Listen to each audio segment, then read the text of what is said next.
Hey, what's up, YouTube? It's your boy, Lil Maggie Rob, aka Mito, and I'm back with another video. Oh, this is actually really uneven. Hold on. And I'm back with another video today, guys. Sorry I've been gone for a couple of days. I just had work.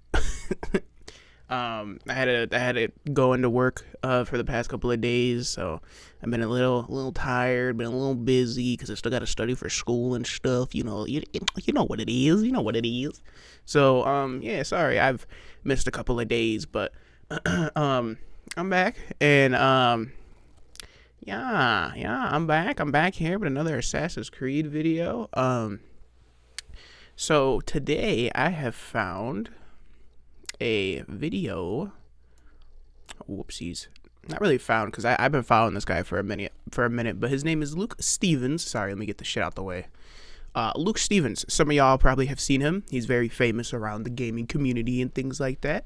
And I saw that he was able to play Assassin's Creed Shadows for a little bit. And so I was going to watch it. Like I always say, I was going to watch it. But if I was going to be a weirdo and talk to myself while I watch it, I'm just going to be a weirdo and talk to the microphone and watch it with you guys. And see if we can get a conversation jumping, see what other people think, and good things like that.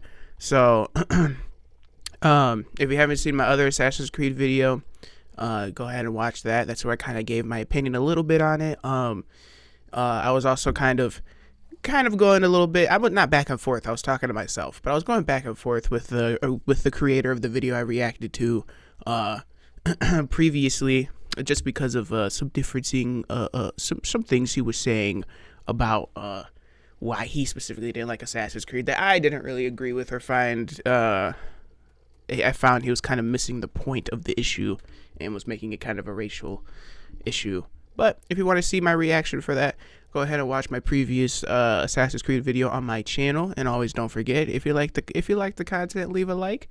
If you like me, maybe leave a subscribe. And if you don't like me, leave a dislike and leave a comment on why you may or may not like me. So without further ado, let's watch this video, because this motherfucker is already an hour and 15 minutes long, and I don't want to make this video 2 hours long trying to talk about everything he's saying. So actually, what we're going to do immediately is speed it up a little bit. So we'll take it up to 1.25. We'll see how fast that's going. And yeah, let's get to it, boys. Don't forget to, again, this is Luke Stevens. Give him a subscribe. I'm going to like the video because his videos are always great quality, and he's always a pretty level-headed person when it comes to his opinions, and I like that. So yeah, like I said, let's get right into it. So I just got back a couple of days ago from a preview event for Assassin's Creed Shadows, held in Quebec at the studio where they're making the game, where I got to play the game for basically an entire day. And then the next day, I got to talk to the game developers, do interviews with the creative director, gameplay director, associate gameplay director, associate narrative director, and I even got to find out about the Animus Hub, which has previously been referred to as the Infinity Hub. And I'm happy to report that that is way less interesting than you probably... Yeah, I was about to say, bro, like... Yes, it sounds super uninteresting. The Infinity Hub, is that what he said? Infinity? The Infinity Hub? Associate narrative director, and I even got to find out about the Animus Hub, which has previously been referred to as the Infinity Hub. Yeah, the Infinity Hub, yeah. That sounds boring. I also agree. The Infinity Hub, dude, I don't know what that is, actually, before I start talking shit. Let me see what you say. I'm happy to report that that is way less interesting than you probably were expecting, but we're going to get to all of that later in the video. But in case you're just looking for a quick Spark Notes impression of what I see, I will say, the game looks pretty good so far. Like, I like the way the game looks. You know, I like the colors.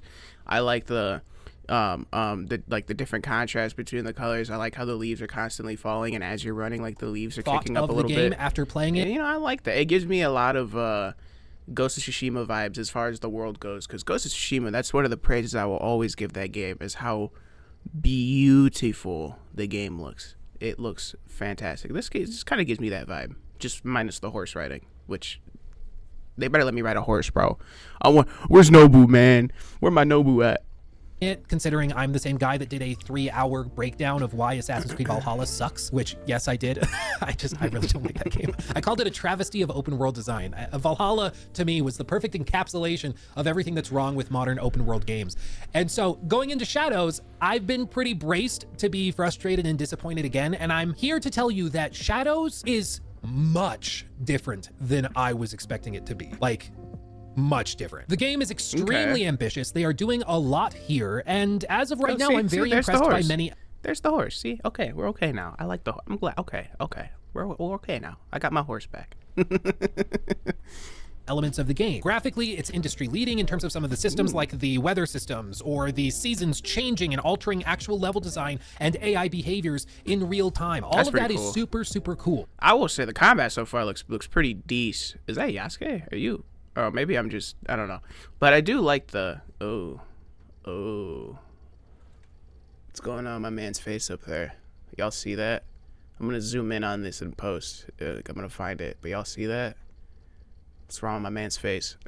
Anyways, but yeah, no, the fighting looks pretty good so far, though. I like it. I always like these weapons. When I play For Honor, I always go with the Shinobi because, what are these called again?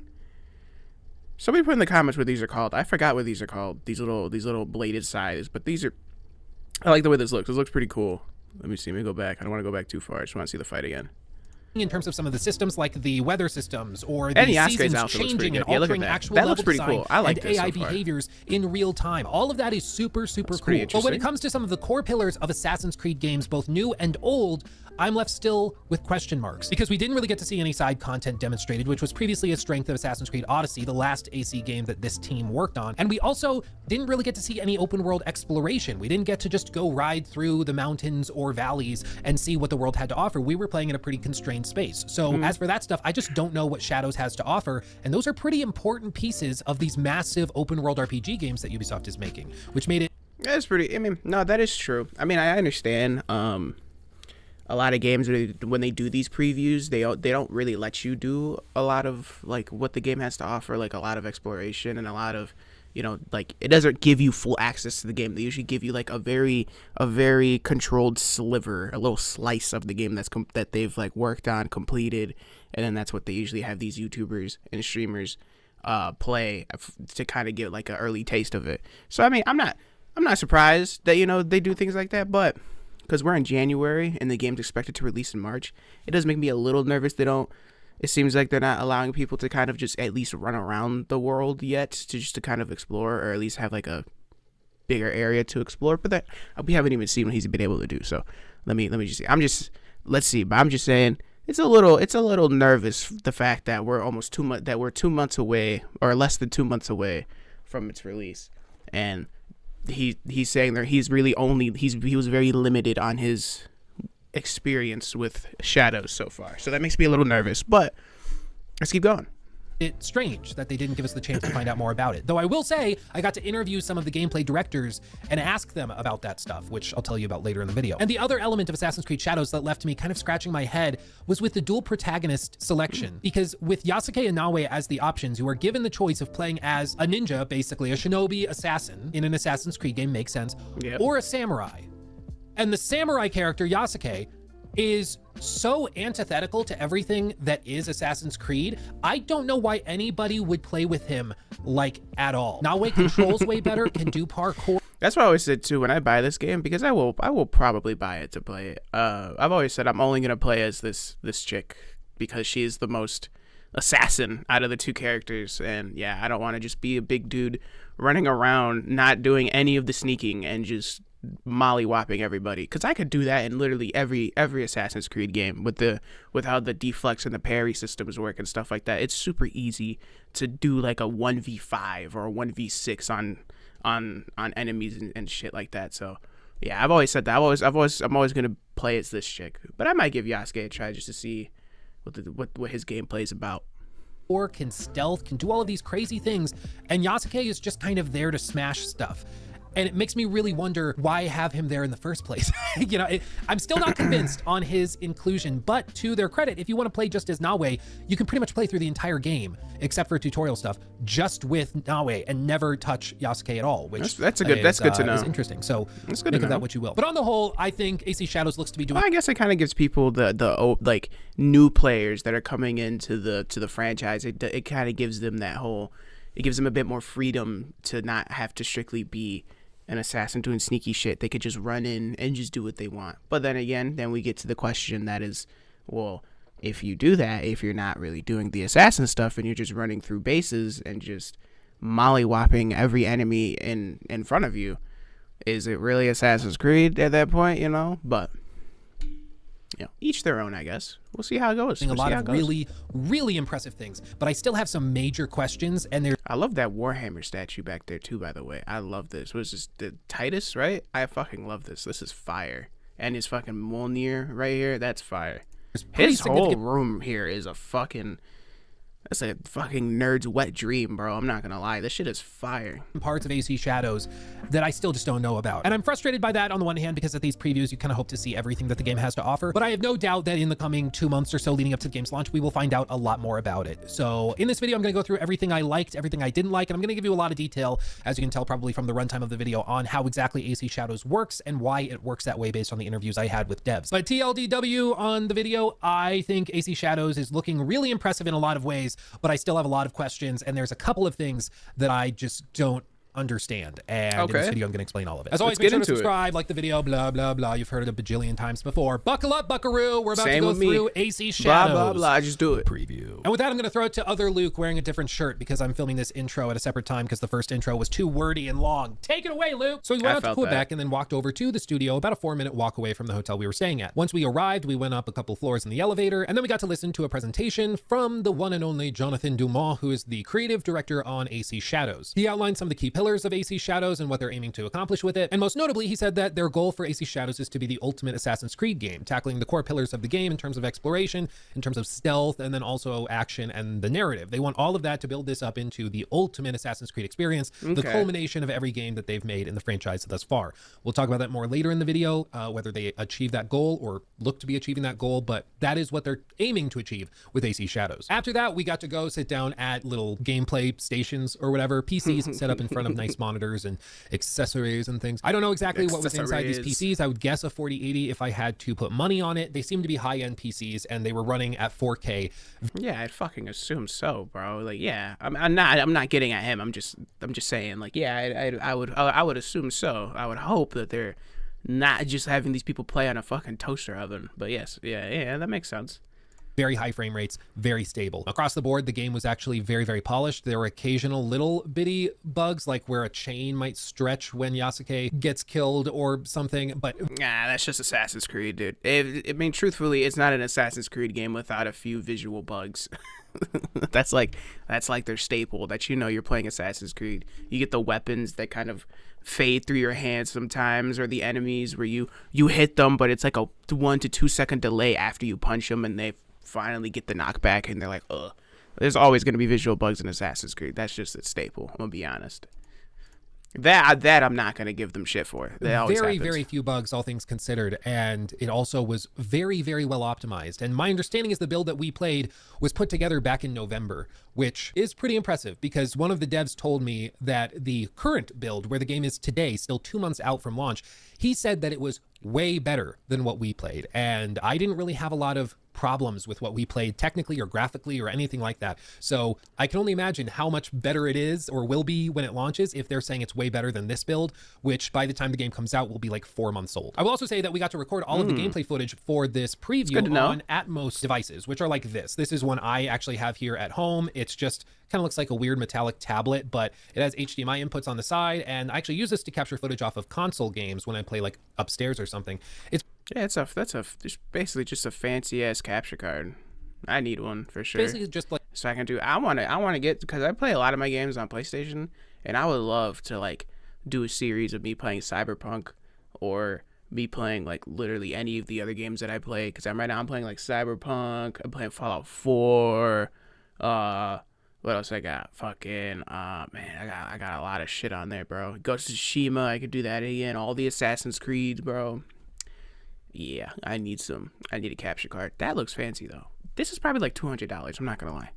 Like a super souped up capture card that they actually use in like blockbuster productions for films and TV. Yeah, they actually hook the cameras up to these devices and then capture it on this device instead of through the camera natively, because the fidelity is absolutely insane. And as a result, what you're going to be seeing in this video is very high quality footage that we've not compressed beyond rendering the final video. And I've instructed my editor Jacob to really crank the bitrate when he outputs this. So we are going to give it the best quality input we possibly can. YouTube will still compress it, but I just want to say that this is not like an IGN super compressed gameplay footage situation. They hooked us up with literally the best capture you could possibly get at a preview event. So shout out to them for doing that. But then we actually started playing. We got to play through the prologue of the game pretty much from the moment you press play through the Animus Hub, which again we'll talk about later. And we got to play, like I said, it kind of the fighting looks good. The fighting just reminds me of every other RPG style Assassin's Creed that they've been made, like Origins and Valhalla and Odyssey, and through the intros of Yasuke and Naoe as characters, and then we got even Mirage to jump to another save that was later in the game, and where we started at level 25. I don't know exactly how much later in the game this is. They wouldn't tell us.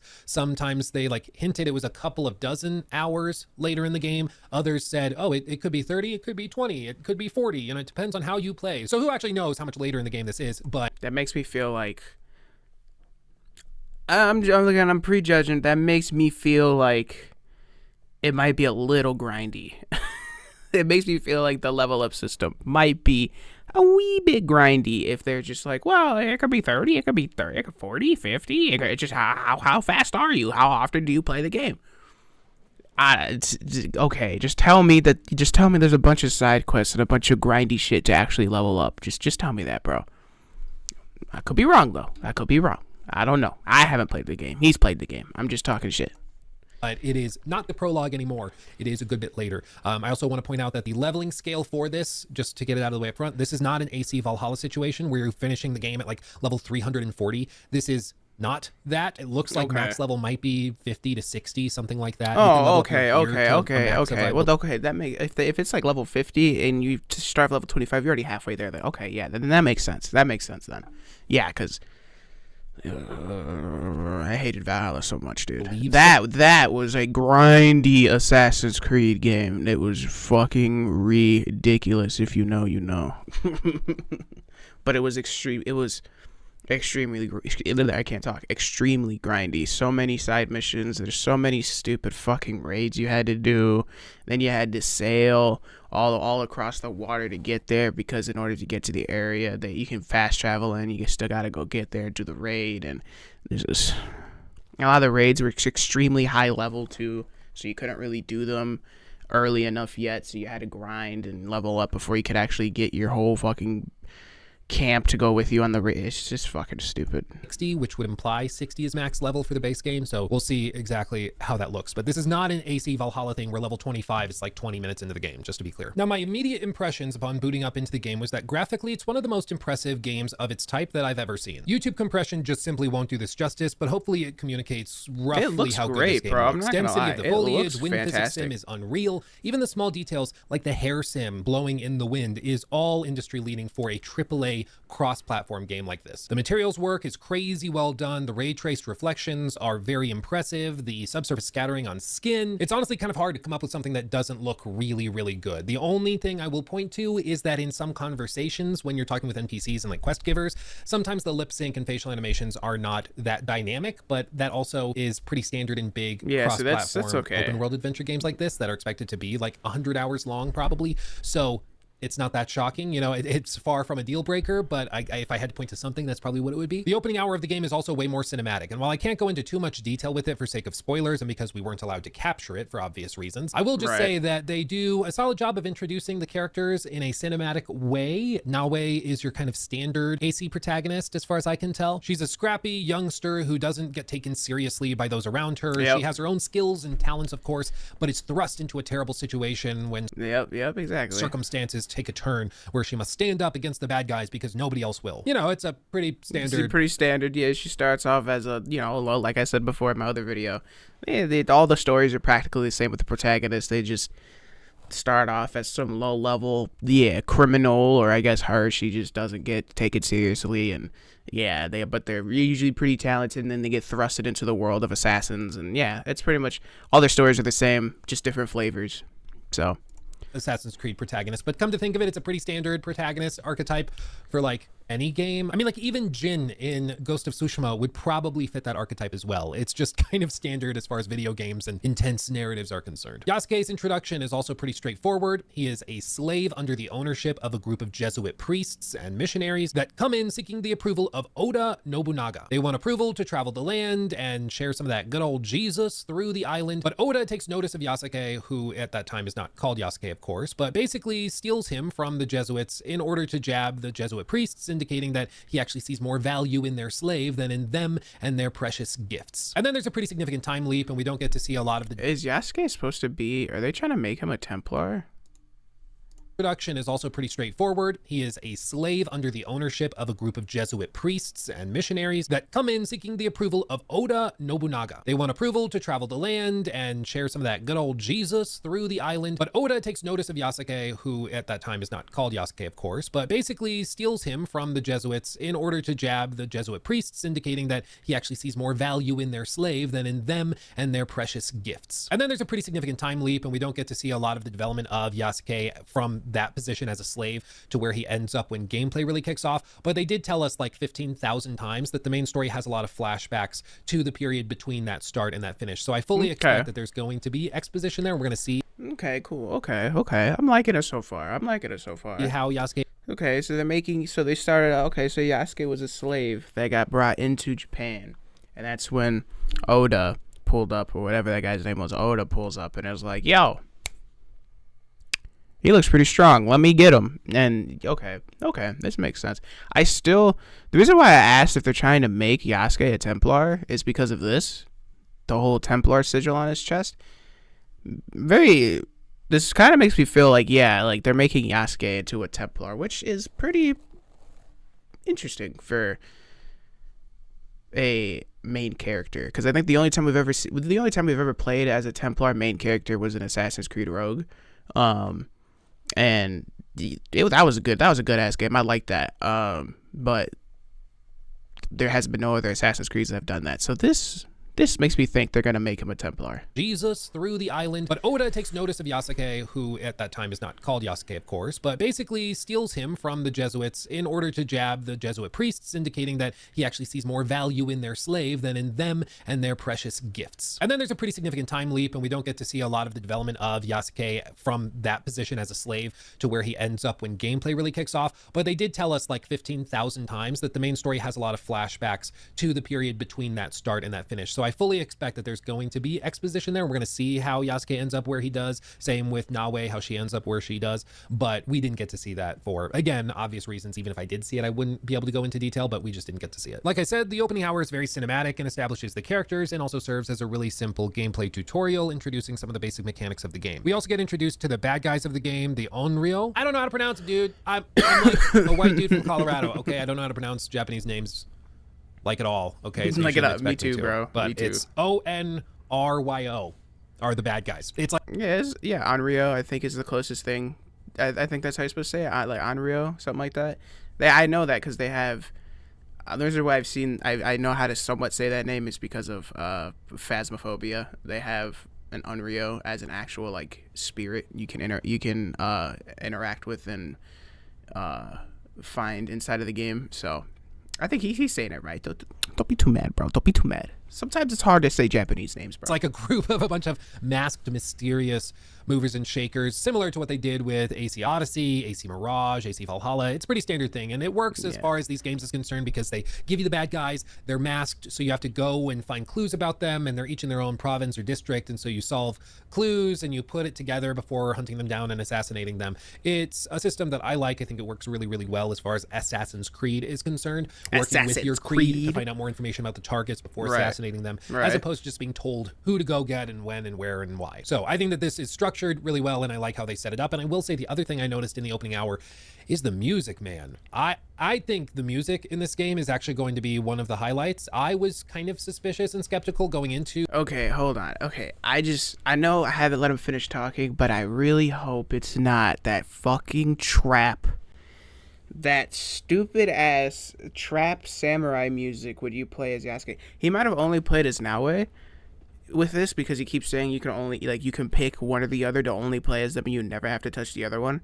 So maybe he only played as Naoe, the female assassin, and maybe that's why maybe the music was different. But if the music is anywhere near, because I'm gonna show you guys real quick, okay? Because I don't want you to think I'm lying here. My biggest issue with Assassin's Creed Shadows from the early previews was the fact that if you played as Yasuke, it seemed, and you got into a fight, the music was a Japanese trap remix music. I'm gonna show you. Assassin's Creed Shadows. What was it? Yasuke. Fuck, I can't spell his name. Yasuke fight music. Look at this. Let me see. Load it up. This is Asmongold. I don't want to watch Asmongold. I just want to see it. All right, fine. All right, fine. Well, we'll click Asmongold. Just watch. I've been informed that they showed off Yasuke gameplay today in Assassin's Creed Shadows. It should be right here. Oh, here you go. I have breath in this village. See it. Greed cannot rule this village. Not while I have breath in my lungs and a blade in my hand. I said kill him.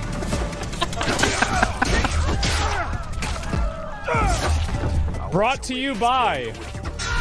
Look, I don't care about that. All I'm saying is, come on, like. So I hope it's better than that. That to me seemed a little. I would say it definitely was. I don't think it was racist, but I think it was a bit tone deaf. To do a trap Japanese remix just for Yasuke. A little tone deaf in my opinion, but it was pretty funny. So hopefully it's better than that music. To the preview, because some of the stuff I heard in trailers was like kind of weird and just didn't hit my ear right, but hearing it in the game in motion with what's happening and with the cutscenes as they're playing out, it's really, really well done. And it's not often that I get like a game's score, like main enemy theme, caught in my head for days on end, but seriously, it's catchy and it works well. It's appropriate for the scene that's taking place. It's just really well executed. So the music I really, really like. It's probably not for everybody because it is different than you would expect. It's not just flutes and stuff, but it's really well done as far as I'm concerned. And so so it is the trap music. Okay, it's got to be the trap music. Unless he shows it here, I'm going off of it's definitely the trap music, bro. Which is fine. To me, it just comes off a little tone deaf that you have the trap Japanese music with the Black Samurai. A little tone deaf. But if the music is the same with Naoe, everything I just said out the window, I'm just an asshole, I guess. But, yeah. Personally like it. They also introduced a ton of new gameplay systems as well that we're going to keep circling back to throughout the rest of this video, notably seasons, which are one of the main components of the new dynamic systems that are at the core of AC Shadows. Of course, there are 4 seasons: spring, summer, fall, and winter, and each one of these gets 40 minutes of gameplay time allotted to them. This is all represented by that little compass in the top right corner of the screen, as you can see it here. In this case, it shows the sun, and I believe that this one is summer. As that dial fills up over the next 40 minutes of gameplay, it will eventually reach the point where it's completely filled and the bar has gone all the way around from north all the way down, back around to north again. And at that point, you can hold down right on the D-pad and cycle the season forward, at which point all of the weather can change, the foliage changes, the fields see their plants grow or die if you're going from summer to fall to winter. If you're going into winter, ponds will freeze, so you can no longer swim in them to assassinate targets on the other side of the pond. Things like snowstorms become commonplace, icicles will form on the buildings, and all of this influences. That's really cool. That's really interesting, because I don't even think that something Ghost of Tsushima did. I don't think they had the seasons at all. It was just beautiful green fields and flowers and shit like that. I think, unless I'm tripping, did they have? I haven't played Tsushima in a long time, but I don't think they had seasons like that.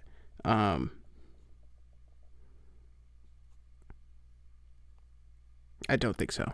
But that is really cool. That's something I haven't seen yet at all. So that's pretty cool. NPC and actually, before let me look it up. Let me just be sure. Did Ghost of Tsushima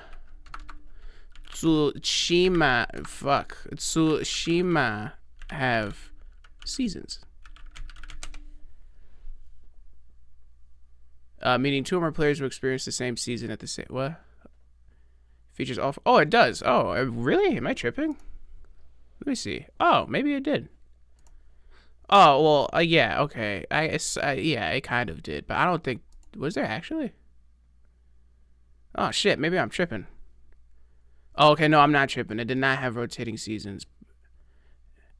But have different environments to act. Okay, yeah, that's what I thought. Okay, yeah, so they didn't have like actual rotating seasons, but different. That's what I thought. Different areas of the map gave you different seasons. That's why I was confused, because I was like, I feel like I remember there being seasons, but I don't think it was on a rotation like that. Why is this Fortnite? Oh, that did not happen. Fortnite did not do that. Oh my. Save your event pass. Is that, wait, really? There's no way. I don't think this actually happened. No, this is fake. I'm such a fucking boomer. There's no way I'm about to fall for this shit. Get the fuck out of here. I know the Destiny one happened. Maybe, I don't. Oh no, so, okay, Jesus Christ, bro. I'm such a boomer. I'm getting so confused by some of this shit, because I feel like this shit did not happen. We've already Jin's voice actor. Might as well get him in there. Yeah, okay, so I was right. No, that didn't happen. Anyways, that's off topic. I don't know why I clicked Fortnite. Okay, but yes, they did have different seasons, but it was dependent on the act you were in. So the specific act, or this whatever, was the season. So yes, Assassin's Creed Shadows, the rotating seasons, that's pretty cool. I like that. Enemy behaviors as well, something we'll touch on in a little bit in more detail.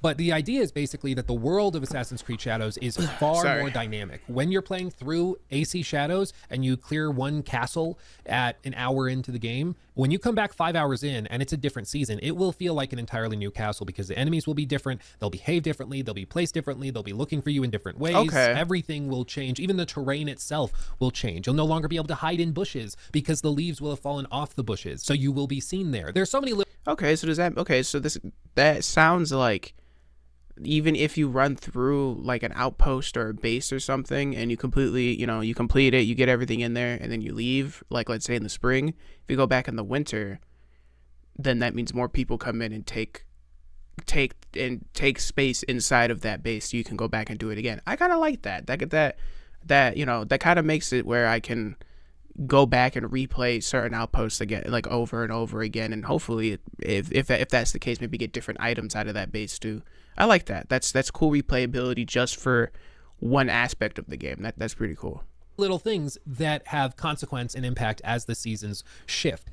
And it's honestly really, really cool. Paired with this, one of the other new systems is the weather. It's been totally overhauled and also influences NPC and AI behaviors. Meaning, if there's a massive rainstorm, you're going to see high-level enemies moving indoors. The high-level guys wearing the fancy armor often go to the top of the castles or forts they're stationed at so that they can have a good view of the overall encampment, but they can stay dry, whereas the grunts are forced to stay outside in the cold. There's so many little bitty things like that pair with the weather and with the seasons.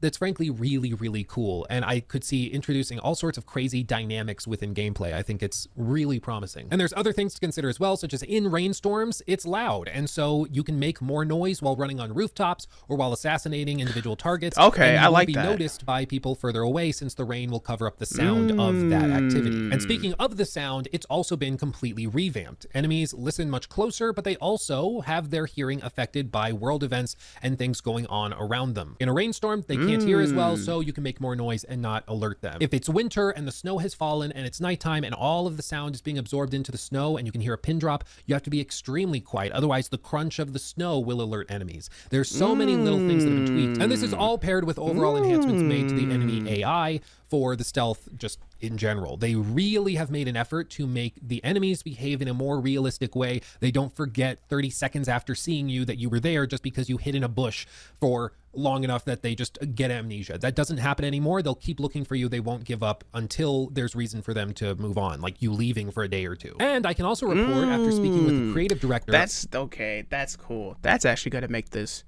a bit more difficult than previous Assassin's Creed games. Because yeah, as long as I feel like they tried to do that with which Assassin's Creed did that? Was it Black Flag that did that? I'm not sure. I don't think all of them did that, but I know Black Flag and Unity for sure. They had it to where like your outline would stay, like if you were like, let's say you're behind a boulder or some shit, and then you like popped out into the open in front of like 2 enemies or some shit, and then they were like, and they saw you, you know, you get that yellow caution that they're looking at you or they see you, and then you quickly run back behind the boulder before the yellow turned to red and they would go after you.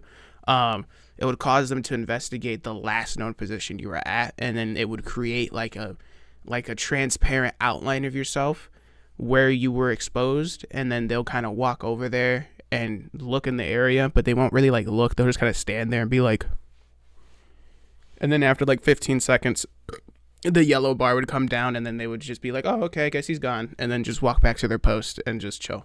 And then, so yeah, like you could quickly recover from being seen. So I like, that's going to add a level of difficulty to this game specifically that we haven't seen before with that, because that I like that. That's a pretty cool mechanic. Just the fact that they can hear me off of the fact that I like stepped on a fucking stick on the ground, like your typical like movie where somebody's trying to be sneaky and they step on a twig and you hear the crunch, and then the person that they're trying to hunt looks behind and is like, huh? I like that. This already sounds pretty cool. I would like to see some more gameplay, though. Creed Shadows, that the difficulty levels are split. There's a difficulty toggle for combat difficulty, and then there's a separate one for stealth. The toggle for stealth actually improves or changes enemy AI. It doesn't just magically make them able to see you through walls or anything. It actually changes how smart they are and what they're capable of. So for example, when you're playing on the normal stealth difficulty, enemies will just kind of look at eye height as they look around, and then they'll look down if they're standing on a precipice or something, but they won't really look up. If you go to the expert difficulty, enemies' vision will increase and they can see higher, which is cool because it means that if you have an enemy standing, how do I do this? I'm going to show you. Hold on. So this is an example within a fortress where Yasuke in this case is on a wall, and you can see that there's a guard standing over here. This is on normal difficulty, where this guard doesn't see you. He's not going to see you. Think if you're standing down here and somebody was standing up here, that you would see them. He just doesn't, because his line of sight is stuck at pretty much eye level as far as he can see because of the stealth difficulty setting. But if you set this stealth difficulty to expert, this guy would now be able to see Yasuke, who is very clearly standing on a higher precipice, but because his vision can go up, he's now capable of seeing up here, he's now capable of seeing over here, and of course up on this ledge where Yasuke is standing. So I experimented with this a little bit when we were able to. It's actually very, very cool, and it does make a quantifiable difference. That is really cool. I like that. I'm telling you, that's cool already in its own. That's gonna add a lot more difficulty to and their sneaking intelligence. around. They just wouldn't notice you, but it would work in the sense of like a video game where you're like, oh, I'm far enough away, he shouldn't be freaking out at me quite yet. But if you want the experience that's much more grounded, you can turn that on, and they'll be able to see you in these instances. And this guard will start freaking out because he's like, what the hell are you doing up there? As you would expect a guard to do if you wanted a more grounded. I like that, bro. I like that. That is, as an Assassin's Creed fanboy, I'm wet just off of that mechanic alone.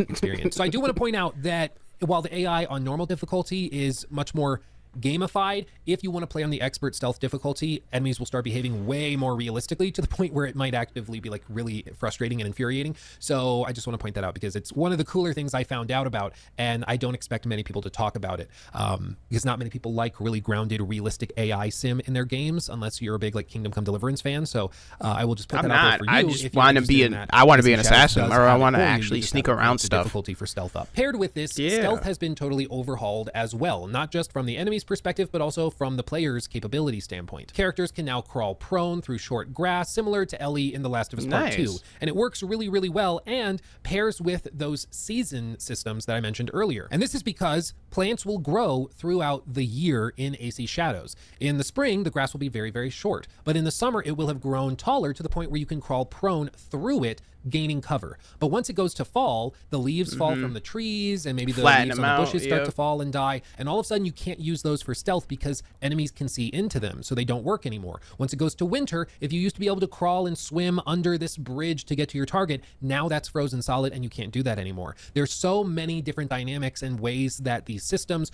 with the weather and with the seasons tie into other things like stealth and combat, and it's really, really interesting, and I think could lead to some really cool stuff. And it's all the more interesting that these new capabilities of Nahui, for example, within stealth, are also affected by those other things. And this is when games get really cool to me, is when it creates this like spider web of systems that all play into each other. They all work I love it. together. It's Yeah, so cool. it's Nahui and really Yasuke cool. also have a new arsenal. Especially for Assassin's Creed, that has never, ever, ever been a thing in this franchise ever. This would be a first for that to be a thing, and I like that. If this is already shaping up to, it's sounding like a pretty decent game so far. So let's keep it going. We're 22 minutes in.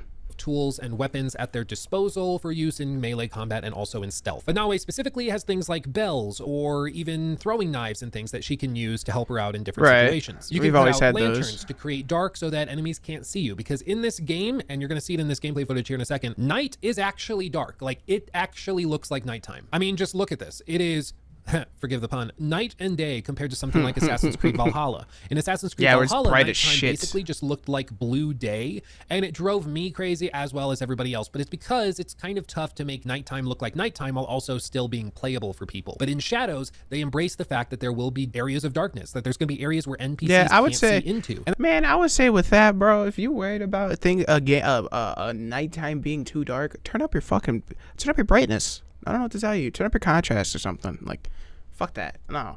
I like it when games make night dark as shit. That's why I like horror games. That's what I liked about Outlast, bro. Like, that's what I really liked about Outlast, is the fact that without that motherfucking camera in your face, with the night vision on, if you just tried to walk through it thinking I could just save the battery and just walk right through this area, you can't see for shit. You cannot see a fucking thing. And I like that, because I'm not gonna lie, it made things more scarier.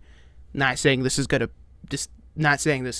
be Assassin's Creed, but I'm just saying, like, I like it when games know how to make nighttime feel like nighttime, because it's hard to see in a lot of areas, especially when you don't have a lot of light.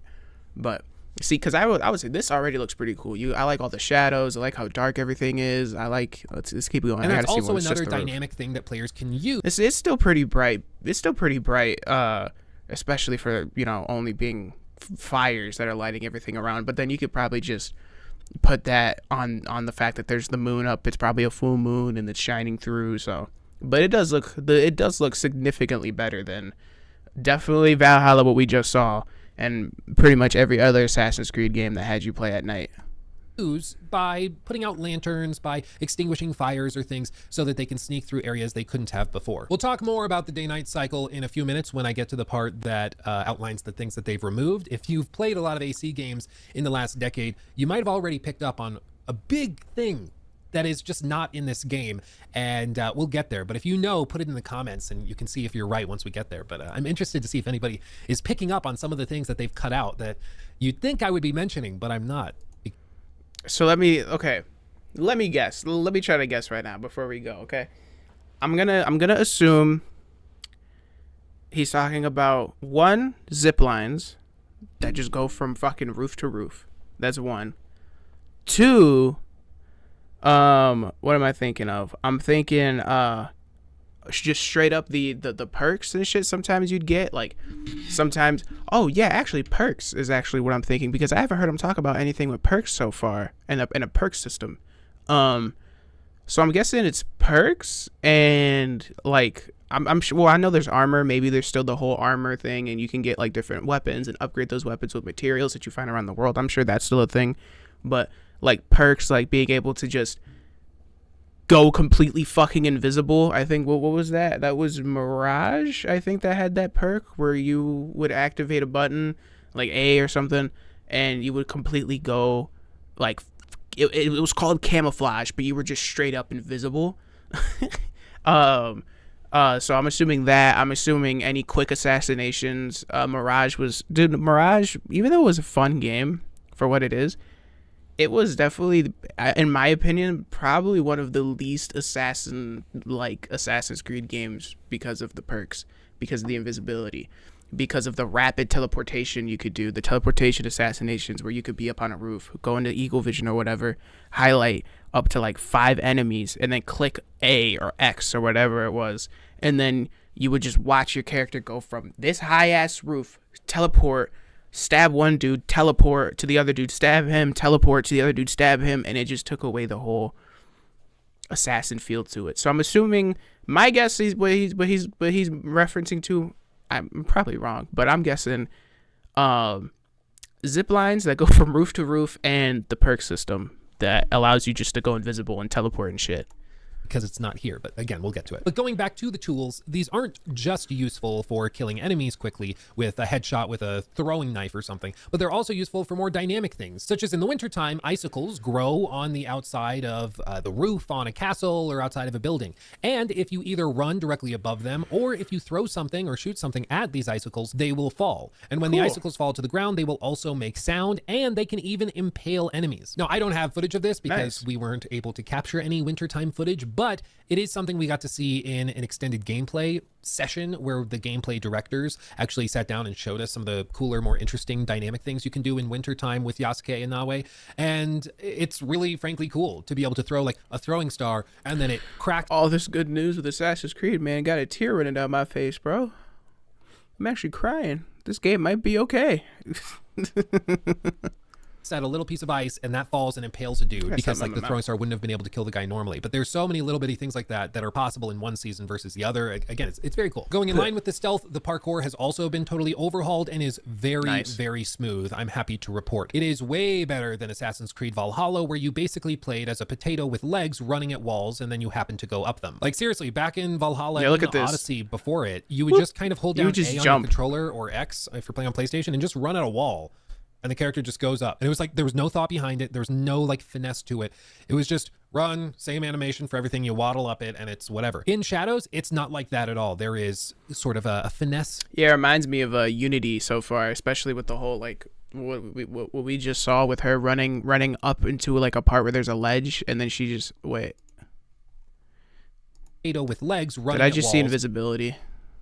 Going in line with the stealth, the parkour has also been totally overhauled and is very, very smooth. I'm happy. But yeah, that right there, when she ran up this wall, up to a ledge, and instead of her just like not being able to go up it, or she just jumped straight to the ledge and then lifted up, I like that she ran up and was able to like leap back and grab the ledge, because that's something Unity used to do very well.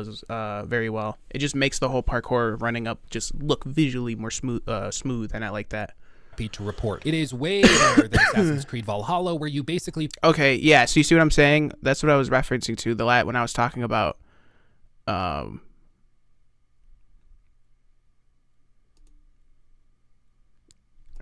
in line with the stealth, the parkour. I don't want to keep rewinding it, but it wasn't a visibility, but it was that thing I was saying where it would leave an outline of your character at the last visual point where a NPC saw you. So it looks like that's still here in this game too. It is way better than right here when she jumps down.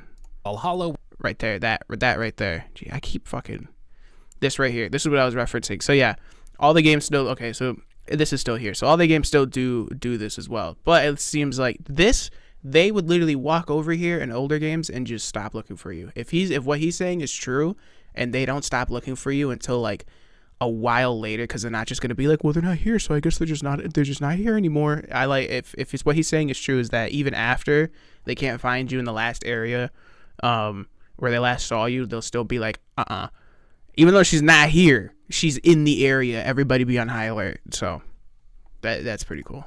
Where you basically played as a potato with legs running at But you see how she's running up, and she's even there with this big ass fucking balcony right here, instead of her just falling off and being like, well, I guess I can't just run up there, or just running up and just jumping on top and grabbing it. She actually goes underneath it, jumps back, grabs the ledge, and lifts herself up. That's pretty smooth. I like that. And then you happen to go up them. Like seriously, back in Valhalla and even Odyssey before. Look at all of the fucking points up there, bro. I'm sorry, I know I keep doing this, but going in line with the stealth, the parkour has also been totally overhauled and is very, very smooth. I'm happy to report. It is way better than Assassin's Creed Valhalla, where you basically played as a potato with legs running at walls and then you happen to go up them. Like seriously, look at all of these points of interest up here. That is so much clutter for your fucking compass, bro. I hate that shit. I always hate when Ubisoft does this. They put so much clutter in the compass. We'll find this special item there, and this special item, and then here's an animus point, and then here's another fucking chest, and then da. I hate that in shit. Valhalla and even Odyssey. Look, even when he turns, look at how many fucking shit is. It's so confusing. See, before it, you would just kind of hold down A on your controller or X if you're playing on PlayStation and just run at a wall. And the character just goes up. And it was like there was no thought behind it. There was no like finesse to it. It was just. And I was run, honestly mad. same animation. I'm honestly mad. I hate Valhalla as much as I do because I love Vikings. They're cool as fuck. This game just fucked it up for me. I want a game to really just encapsulate the Viking world very, very well. That's what I like about the God of War, which the Ragnarok. That was a good Viking themed game. For everything, you waddle up it and it's whatever. In Shadows, it's not like that at all. There is sort of a finesse to the climbing. There's some showboating with Nawe doing backflips and somersaults and stuff. It's much, much better than even I was expecting. And it looks way better than it even did over the summer when they showed us the first looks of Nawe's parkour. So with the delay, I do know for a fact they have been able to put more focus you see on what the I'm parkour saying? Look system. at the And when speaking to difference. some of the I don't devs, want to they keep. specifically credited the I don't want to go back so super with far. the delay, but look at I do know that. for a fact they have been able and somersaults and stuff. It's much, much It looks better cooler, than even yeah. I was But expecting. look at this. And it looks way better than it even did over the summer when they showed us the first looks of Nawe's parkour. So Just with the delay, I do know for a fact straight they have up, been able to dude. put more focus on the parkour system. And when speaking to some of the devs, they specifically credited the delays to giving them more time to mess with this, make it feel right, and even add in some new stuff. So That's good. again, it seems like the delay is doing a lot of good work for Yeah, that's always that's why I know people get upset whenever games like go on delays and stuff, like, you know, very, very notoriously GTA 6, for example. But I usually do like it when they take delays because to me that sounds like that, okay, you know, they're hearing us, they hear that some things might not work right, or in GTA 6's, you know, position, it wasn't really because nobody has seen any gameplay of GTA 6 really. It was just them being like, but we can make this better. Let's push it back some more. We got to really fine tune it. I know it sucks we have to wait a little longer for these games to come out, but I would prefer if they delay their games longer than when they initially said they're going to release it, because, you know, that usually means they're going to really get into the details and fine tune it, which it definitely does seem like they're doing so far with this game, and I'm excited and I'm happy about. I'm telling you, this game needs to be a success for Ubisoft to stay alive. I know they're going to try to do everything they can to make this game flawless as possible. So improving take the as game and much, getting it even if they got to delay it from like past March until like August or some shit, or September, or later on in the year, like December type shit, Christmas time. Fucking do it, bro. I just want a good Assassin's Creed game that's gonna play well. The story's gonna be good. That's just gonna overall be a good experience. That's all I want. it to be the best it can be, because the devs could not stop saying how thankful they were for the extra time. It was kind of crazy just how thankful they were for it. But the delay, I think, had a significant impact, and they're very, very thankful for it. And I think we're seeing the benefits of it with the polish, with the graphical fidelity, with the lack of bugs and things that we saw while we played. It definitely seems to have done a lot. Other things to mention in the field of parkour would be the grappling hook that Nawe has access to help her scale castle walls and get onto rooftops quickly and effortlessly. And she can even swing across expanses with that grapple. Hold on, because we're only 26 minutes in. Let me try to speed this up a little faster. Hook. It's super fun and super fluid. But if the opposite of fluidity is a rock, Yasuke is a boulder. I mean, he's just one gigantic behemoth of a man. Now, to their credit, they've not tried to just turn into a different version of Nawe, like they kind of did with AC Syndicate, where Jacob and Evie Fry both kind of played exactly the same, especially towards the end of the game. And so it made you wonder why you would ever play one over the other beyond like weapon selection or whatever. And yeah, I was gonna say weapon selection was the only difference between the two. I had to specifically make them to, like, Jacob and Evie, I had to make them specifically different. Like, I would give Evie the cane sword and shit like that so she could slash it up, while I'd give Jacob the fisticuffs so he could, if I wanted to play as somebody to just throw hands, I'd usually run Jacob. That was actually a good example though, because yeah, other than that, it's literally just, do you want to be a woman or a man? Shadows, I will say, they play very differently, to probably a problematic extent, where we're going to talk about exploration here in a little bit. But really, I don't know why you would hardly ever play as Yasuke while exploring or navigating the map, because he's so slow. He can't climb up ledges that Nawe can. You'll go up to an edge that she can just jump up to, or that she can like wall run up and then grab, or throw her grappling hook up and grab, and he just can't go up it. He just can't. And it's really cool. Yeah, that's what I'm saying. I think it's just for more. I think it's just to be a bit more of a easier transition for people who've never played the Assassin's Creed games, but they like, maybe they like Japan and they like, games that are based in Japan and Japanese history and things like that. So maybe they want to play Shadows, but they don't want that barrier to entry that they have to play it like a stealth game. They just want to be able to play and enjoy the world. I think that's what they're kind of going for with Yasuke, it seems like. Which I think is pretty cool. I think it'll I think in my opinion it's a good way to definitely open up the Assassin's Creed world to people who've never played Assassin's Creed at all, or not even just Assassin's Creed, but just people who've never played stealth games like that before, like Metal Gear or like, or like Assassin's Creed or whatever other stealth games are out there. So I think it's a good way to kind of bridge that gap between people who have never played the stealth genre before.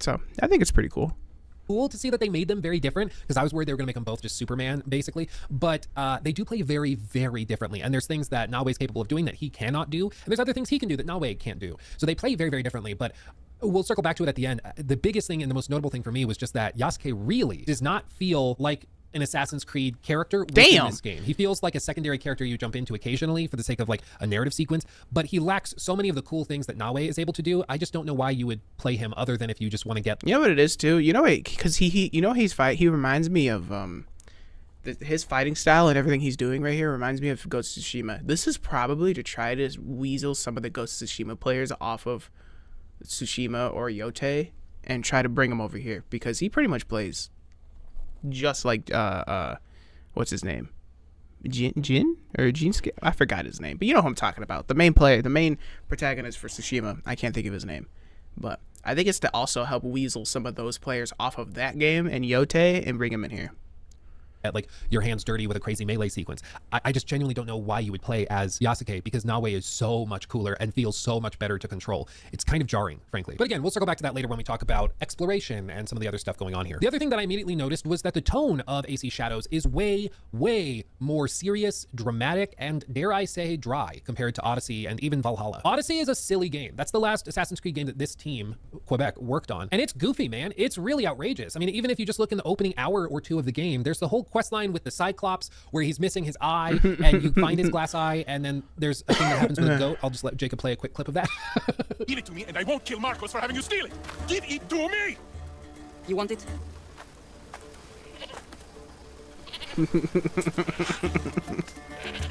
Go get it.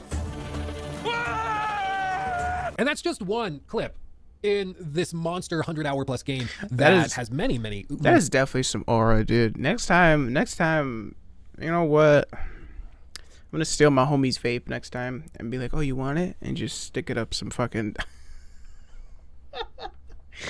That's funny. It's like that are kind of silly and outrageous and crazy. I mean, there's even a quest line where you help an old lady find different flowers and roots and stuff to brew a concoction that will help her 60, 70-year-old lover get it up, like brewing their own version of Viagra. And that's a side quest in AC Odyssey. It's just like insane and silly and outrageous. And in Shadows, what we saw in this prologue, I mean, at some times it felt like the characters were just trying to out serious each other, and I can appreciate that on the one hand, because it's the polar opposite of like the Marvel problem, where every game nowadays the writing is like, I wonder if we should kill this guy, and they're all smirking at the camera and talking about student loans.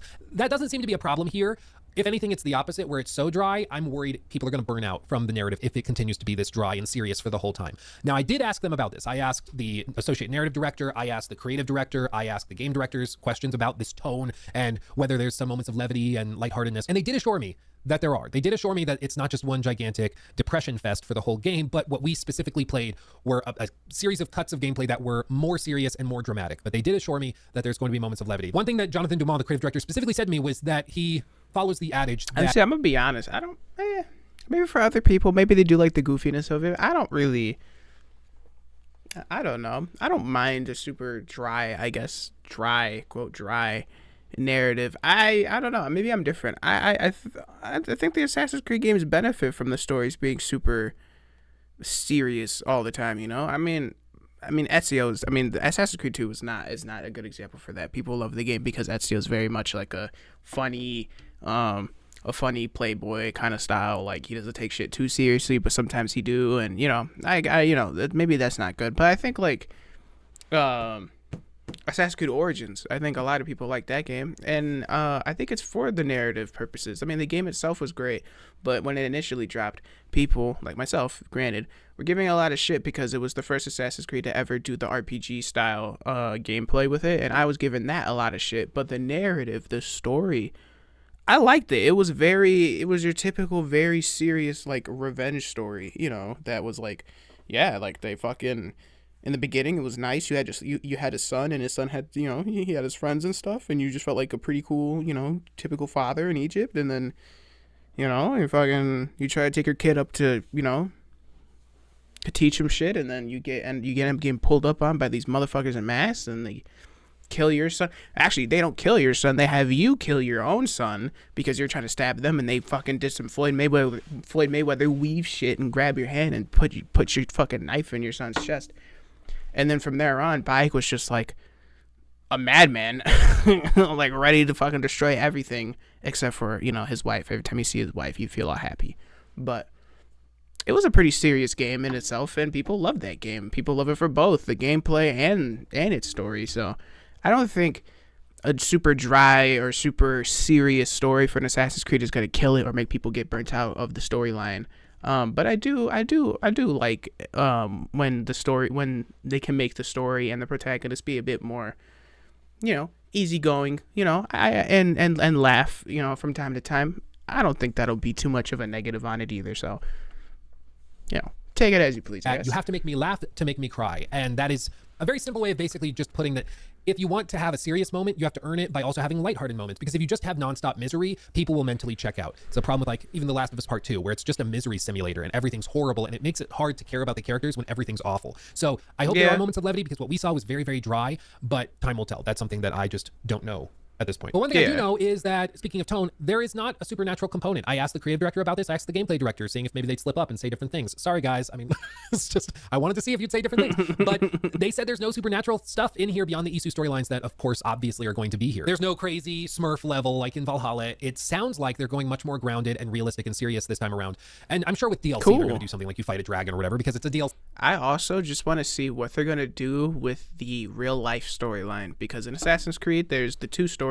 You got your assassin's storyline that you play as, and then there's the real life storyline of the person. Because remember, you're not just thrusted into Japan as Naoe and Yasuke, and that's just it. No, there's usually, well, at least I don't know yet, but at least in the other Assassins, I guess, because I don't know this game yet, for the other Assassin's Creed, you're not just thrusted in as Altair or Ezio or Connor or, you know, Bayek or Arno or any of these characters.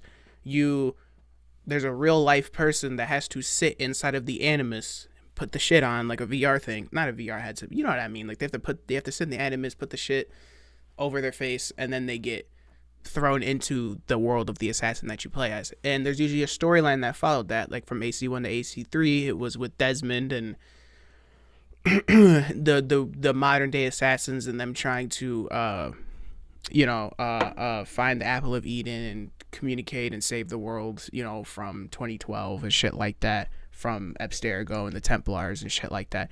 I want to see what they're going to do with the real life aspect of this game. I want to see if that's actually going to be a storyline that they're going to try starting up a new one, because from Origins all the way to Valhalla, it seemed like they were more focused on the assassin story and just kind of said, yeah, we'll fuck all to the real life story.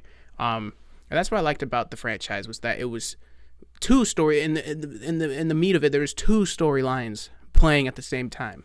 So hopefully, I want to see what they're gonna do with the real life storyline with this, if there even is a real life storyline with this Assassin's Creed. So we'll see. And you can kind of do whatever you want in DLC, and that's fine. But it is interesting that they are intentionally not doing any supernatural stuff, which they already did with Odyssey, Valhalla, and even Origins to a lesser extent. They had like mirages and stuff, but it wasn't quite the same. But still, I thought that. Yeah, I was gonna say that's not like paranormal. That's just, you know, I think that was more to get the effect of you being in a desert, because, you know, when you're in a desert and it's hot and you're dehydrated, you usually start seeing hallucinations and mirages and things like that. You start seeing things that aren't really there. I thought that was pretty cool. But no, Origins didn't really have crazy like ghosts and like you're fucking talking to gods and shit like you would in fucking Valhalla or Odyssey and shit like that. So that was an interesting development, that they're not doing any sort of fantasy stuff. At least that's what they're telling us. And this is also reflected in the RPG elements with building out your character. There's not any supernatural magical status effects to apply to weapons.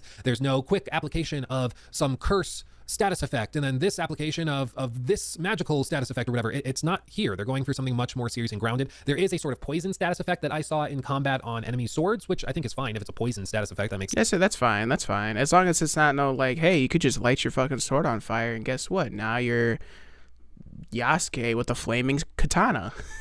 You know, those status effects are fine, you know. Sense, put poison on your blade, but there's not like press a button to rain down 15,000 arrows or to kick somebody 300 feet out yelling this is Sparta. None of that's here. And so it seems like there's been a tonal shift across the board within Shadows to go much less fantasy and more historical or serious, for lack of a better term. And speaking of gear, there is a lot of it, and there is transmog in the game as well, which is nice. Okay, cool. You can awesome change what the gear so looks if you want to like. use one armor set because it has really cool stuff that specifically works with you.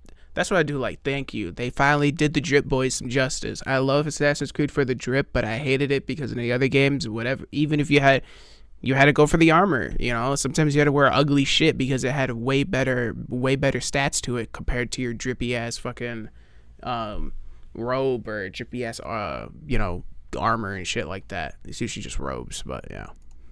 I like your that. build, I you can do change. that, and I you can change what they look like. something that you like the look of a little bit more, which easy peasy, lemon squeezy. I think every big RPG should do that, and they have it here through the settlement system, which we also got to see that I'll touch on in a second. The other big component of gear a are settlement engravings, system. and these are anything from like Okay. stat boosts, increasing damage, or crit chance, things like that. Or you can even get legendary engravings, which have much more significant effects, such as one we saw demonstrated in that aforementioned winter gameplay demo thing that the gameplay directors showed us, wherein they gave Yasuke a legendary engraving that made it so he could parry unblockable attacks, the ones that flash red. He could actually then parry them and do quick finishers on the big, super powerful brute enemies that use those unblockable attacks. So there's both gameplay altering engravings, and then there's also the status effect ones that you expect, which I think is awesome. I prefer the gameplay altering ones that change how you play the game, and to see those here with the status buff ones that other people love, I'm a happy camper. I could go into detail with some other stuff with like skill trees or the fact that skill points are going to be gained for both Yasuke and Nawe upon level up, meaning you can play as Yasuke for 40 hours straight and then pop over to Nawe and not start from level 1, you know, totally screwed. I could go into that stuff, but we just don't know a whole lot about how that plays out since we only played a small sliver of the game. If we played 10, 15 hours, we'd have a better idea of how that goes over longer periods of time. But for the most part, the characters were built for us and we just went with it. So these are more question marks as far as I'm concerned. I just don't know how this will play out when you're trying to build a character when the game fully launches. Similarly, there's a new ally system where you can call in allies that you are recruiting throughout the main game that live in your settlement, which again, we'll touch on in just a minute. And these allies have different abilities. One might be really good at charging in combat and like stunning enemies for you, or you could call in another and he just comes in and quickly assassinates a target with up to 3 health bars and then he leaves very quickly. And these allies are, at least in theory, meant to give you a reason to focus on your settlement, and then they also make you grow closer to the characters that you're meeting throughout the game so they stay more present throughout not just the narrative but also the gameplay side of things. Yeah, I like that. So it seems like like you can meet side characters, get a good like relationship going with them, and then they can pull up as, you know, some samurai or some shinobi allies. That's really cool. I like that because I did like that aspect with Syndicate on how you can you would run around London and you'd be able to, you know, destroy certain Templar held bases and stuff, and then establish your own gang to get in there. And then I did like the fact that there was, after you completed all of the missions and stuff in a certain region or area of the map, that you would get into a fight with the gang leader of that territory, and then you would win, and then you would gain control of that whole territory. I like that. I like the whole gang aspect of Syndicate, but I didn't like the fact that they were all pretty much the same. You had grunts, and then you had your big bald boys as your brutes, and that was it. But that was it, and like you didn't really call on them. You never really called on them. They were just kind of there. So like if you were like doing like a raid or something on like an outpost or like a big factory or something where you had to, like, you know, save the kids from the child labor or whatever, you couldn't be like, you know, obviously it's London, it's not like you're gonna text them, but you couldn't be like, you know, hey, call on the homies, pull up, we're gonna go do this. They would just kind of be mingling outside, and then you could walk up to them and be like, hey, go distract them real quick, and then they'd help you like that. But there was no like real relationship with your gang. It was just the green guys were your gang and the red guys were the bad guys, you know. So I like this. It seems like they're trying to make it a bit more interpersonal with the NPCs. So like if something happens to them, I don't know if maybe certain allies and stuff can die if they're not, you know, if you accidentally tell them to go do something and they get pulled up on by like multiple enemies and you can't help them fast enough, so they die. But if they do, that would be something cool too, because that would definitely build on the whole like, damn, like you want to make sure that your settlers and your people that you're bringing with you to help you are more prepared, because you would hate to lose them because you just built up this whole relationship with them, and you know it's very personal. So I do like that. I like that it seems like they're trying to make it more personal with your NPCs rather than just be, yeah, all the green guys are with me and all the red guys are the bad guys. So this is pretty cool. Things. And honestly, I'm interested to see how many of these there are and how they could change and alter. You can technically like train these allies so they gain new abilities and become more useful in combat. So See, that's cool. See where that goes. That's I'll also what I'm saying. say one That's of the other cool. questions that I asked everybody that I interviewed at the studio was, what's a fun fact that people will hear and go, ooh, that's cool? And one of the interesting fun facts I got from one of the devs, a guy named Simon, who's pretty much in charge of combat, AI, all that stuff. He said that when you call in an ally, you kind of blow like a whistle, or you do a call for a bird, like a bird call. And each of the allies has a different nickname. One might be, you know, mongoose. One might be, I don't know names of Japanese birds, but like lake bird, lake duck. I don't know what they're called, but whatever their names are, they have different calls that those birds react to and respond to.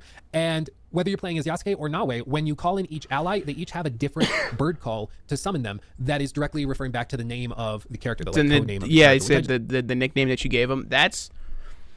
That's cool. I was gonna say, because it's Japan, this is kind of what I just said about Syndicate, was like, it's not like you could text them or call them and be like, hey bro, we pulling up on this place, come pull up. A Syndicate, they would just be outside and you could go talk to them. I like this, that you give them certain nicknames or whatever based on animals, and then you would do that animal call to summon that person to come pull up with you. That's a pretty cool way of getting allies to get to come help you. That's cool. That's interesting. I like that. I just thought it was a cool detail. Yeah, That's really, really creative. It's actually pretty cool that it's not just whistle. Each of them has a different call to summon them in based on what their name is, which is kind of cool. So I just thought I would throw that out there. Very If creative. I didn't tell you, you probably would never have known that. And I love those kinds of little details. One of the other little details I heard, and I'll just mention this quickly, was from Jonathan Dumont, the creative director. And he said, for his fun fact, that when Nawe plays her flute, which is something you can do as like an open world activity to kind of meditate and stuff. When she plays her flute, that flute that is in the game is actually the same flute that he has had on his desk. It's a Japanese flute he's had on his desk for years and years and years. And that's actually the same exact flute that inspired him to put that in the game. And so he gave it to the team, and they modeled it and put it in the game, which again is just a fun little detail. If you're playing the game, you might think, oh, it's just a flute, but it's actually something from his desk he had on it for years. And then he was like, let's put that in the game. Let's do it. And so I do with that information what you will. I just think it's cool. I love those little stories of how this stuff ends up in the game, and some of those things you would not know otherwise. So there you go. Now going to the settlement system, we actually got a fairly extended look at the settlement system. I think they wanted to make sure we had lots of time to experiment with this, and it honestly was kind of cool. They give you a big plot of land, and this is pretty clearly the evolution of the base system they had in Valhalla, where everything was much more clearly outlined for you already. But here you can actually place buildings, place foliage. It's kind of like Animal Crossing, where everything's built on a grid, but you can do it from sort of a top-down angle and craft your ultimate settlement. That's cool. That is cool. Oh, look at all the cats. Oh, this one's so fat. He's so cute. I like that. I like that. I like that. That is really cool that you can have bases and stuff that you can actually customize yourself and build yourself. And I'm obviously assuming those bases will, excuse me, do things for you, like, you know, give you money, or like he said, train your allies and stuff. So I like that it's not just, oh yeah, here's an area, you have to put this here, you have to put this in this corner, you have to put this building in the middle because this is where they all do this. Like, it seems like you can customize it however way you want, which I think will be cool. It'll give everybody's Assassin's Creed Shadows world a bit of a different flavor, I guess, because of how they customize their bases. That's pretty cool. Or your Assassin's And it seems like you get animals too, bro. I want cats. I want little kitty, and he's so fat. Creed, dare I say. And you can even place pets and animals. So as you'll see in this footage, I placed 25, which is the max in this build. I placed 25 cats, and then I laid out these like rocks and I just made one gigantic litter box, and then I just stood and looked at my gigantic cat litter box with all these cats in it, and that was my base. And apparently that is a common thing that people do.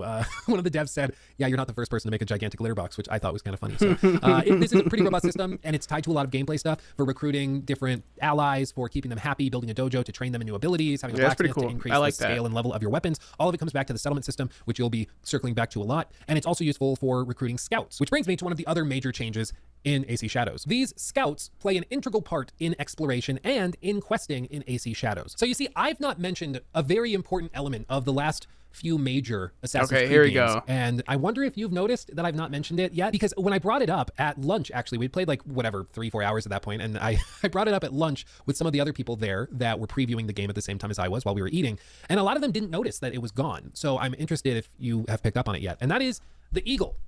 It's gone. They're not doing that anymore. No more of that like fly. I didn't even catch it. Well, to be fair, he hasn't really mentioned, and there hasn't really been any talk of the eagle or of Eagle Vision. So I guess I didn't really fucking think of that. I was just too busy thinking of Ghost of Tsushima and how this is like really kind of, it's not similar to Ghost of Tsushima, but it seems like it's trying to compete with that game, that I didn't even think about the eagle. That is true. Yeah, there's no eagle. There's no fucking eagle. And like I said, there's no Eagle Vision that it's even seen in his gameplay that he used. So, okay, what they Go do over a with base, that? tag all the enemies, figure out where the treasures are, and then jump in. I will say, bro, when they started doing this stupid eagle shit in Origins, it pissed me off so much. I understand it's more realistic to have an eagle, kind of, I guess. Realistic. I'm using that term very loosely. I guess it's more realistic to fucking use an eagle to, I guess, scout a base. But then again, like, the Eagle Vision was just so much easier. I could highlight enemies. There was perks I could do to, enhance the Eagle Vision. There's also perks that'll help you enhance using the eagle itself as well. But when they did this in Origins, it really just pissed me off. I was like, this is so extra and complicated that I didn't like it. But yeah, he hasn't referenced Eagle Vision or the eagle at all. So I wonder what they did with that. It's just gone. There's no eagle. There's none of that. And as a result, quest objectives, how you navigate and find your targets, all of that is totally changed in AC Shadows. And their goal is to make it so you have to think more. They don't want to hold your hand. They don't want to give you the easy out. There is an option in the settings, like basically as an accessibility option. If you want to be guided, you can turn that on and it basically tells you exactly where to go. But you have to opt in for that if you don't want to think or are not capable of thinking. But how this works is that you will gain a quest where they tell you, hey, bro, I'm not, sometimes I'm really not capable of thinking. Sometimes I'm really just like, just tell me where to go so I can play the game and just get through this. But that does kind of ruin the game. So okay. oh, you need to go find this guy. This man's beard is fire. I have a weird thing for mutton chops, bro. If I could pull off mutton chops, I'd be wearing them right now. And talk to him. And he does know exactly where he is, as most people would not know exactly where this person is. Before y'all fucking dig at me, I know those aren't mutton chops. I'm just saying that the beard, the hair going off the side right here reminded me of mutton chops. I know they're not mutton chops. Leave me alone. Oh, he works on the western side of the city and he has a shop with a red roof. And they'll tell you that much information. And instead of what you could do in previous games, which is to get kind of near, pop your bird up, the bird scans and finds the objective and pinpoints exactly where he's at. Now they just don't give you that option. You have to actually go and look for the building in the west side of the city with the red roof. That's what you have to do in order to find the objective and do that. What you can do is use scouts if you don't want to go to that extent. And these scouts are part of what you use the settlement system to build up and recruit more of. These scouts work for you and can be used to basically pinpoint an area to find a quest objective if you need to or if you see fit. And they are also used to collect materials. So when you go into a castle, for example, and you find a big treasure trove of wood or stone materials that you can use to upgrade your settlement, you have to send and assign scouts, usually 2 until you upgrade them later to only need 1 for each shipment. But you can assign scouts to collect those materials and bring them back at the end of the season. You only have 3, 4, 5 of these scouts for each season until you level it up and upgrade it. And so you have to be very careful and precise with how you use them and how you kind of assign each of the scouts, whether they are finding objectives for you to make finding assassination targets or quest objectives easier, both for main story and side content stuff, or if you want them to just collect loot and then you're going to put more effort into seeking out your targets by being more analytical and thinking more about, oh, this guy's a fisherman. I bet he's down by the docks. I'm going to go there. So it requires much more thought and consideration than what you could do before, which was just kind of turn your brain off, use the bird, it finds the objective, and you move on. And I kind of love this. I mean, it took me a minute. When I first started playing the game, I'm like, I've played a lot of Valhalla, unfortunately, and that is really cool. So I'm actually curious. I wonder if you improperly send the scouts to like areas where they're not properly equipped for yet. I wonder if you can lose them, because that'd be a pretty cool. extra little feature that kind of really makes you think about who you send. Like, not only just think about like obviously your targets and where you're gonna go, but who you send specifically to go do what. That'd be pretty cool. Does this man have 2 keyboards? Fucking gamer. I played a lot of Odyssey, fortunately, because I like that game, and Origins, of course, because I'm an ancient Egypt nerd. Shocker, I have a pyramid in the background. But when I've played a lot of those games... Yeah, you do, right there. I also love ancient Egypt, but I really loved Vikings, bro, and I'm really sad. I'm still really sad about Valhalla. You know, you get into the muscle memory of pulling up the bird and looking through like the area, finding your objective, and so you get very, very used to that. And in Shadows, you just cannot. That's just not a thing. You have to actually look as your character for the objectives. You have to think about where they are, where they would be, what they would be doing. And that not only is there no eagle at all, there's just no eagle vision, not even like a pseudo eagle vision like they did in Origins and stuff, where you could hold like left or right on the D-pad, and then you could like, it wasn't like full eagle vision where it would highlight enemies, but it would highlight like chests, like oh, sorry, that's my car. It was like a pseudo eagle vision where it would highlight like chests and like different like little items like that, but not enemies. So yeah, there's no eagle vision at all, and there's no eagle. So okay, but then that's interesting to me though, because makes me interested on how am I trying to explain this? It's interesting to me that they don't have even have an eagle in here, because I guess I get the fact that they're not trying to hold your hand in this, which is cool, but the eagle and eagle vision does play. It's not like it's there just to have like a it's not there specifically just to be a handhold for players in the game. It was a part of the lore of Assassins, and like the Assassin's Creed was the fact that their logo, like this right here, this, if I can show you again, this right here, I know it looks like the Assassin's Creed logo. The Assassin's Creed logo is the bottom of a eagle skull, and that's how the logo is created. Here, I'll show you guys, because that's the whole thing with the eagle, is that the eagle is that's the symbol of Assassins is an eagle. Assassin's Creed logo. So this, I'll give you guys a more of the clear one. So this right here, this logo is the bottom of an eagle skull. So let me show you. Let me see, bottom of an eagle skull. So here, this is better.